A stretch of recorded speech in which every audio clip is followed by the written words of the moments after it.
മണ്ഡല മകരവിളക്ക് തീർത്ഥാടന കാലത്തിന് തുടക്കം. മണ്ഡല മകരവിളക്ക് തീർത്ഥാടന കാലത്തിന് തുടക്കം. വൈകിട്ട് 4-നാണ് ശബരിമല നട തുറന്നത്. അയ്യപ്പ സന്നിധി ശരണമന്ത്രങ്ങളാൽ മുഖരിതം.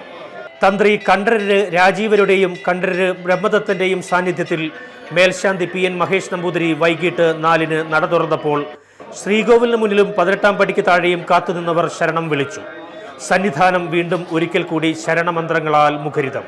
മണ്ഡല മകരവിളക്ക് തീർത്ഥാടന കാലത്തിന് തുടക്കം.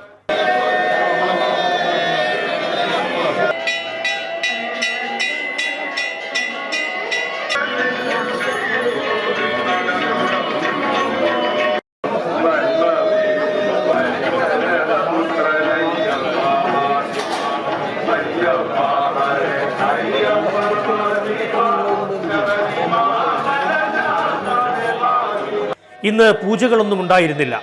മാളികപ്പുറത്ത് പുതിയ മേൽശാന്തി ടി വാസുദേവൻ നമ്പൂതിരി നാളെ നട തുറക്കും.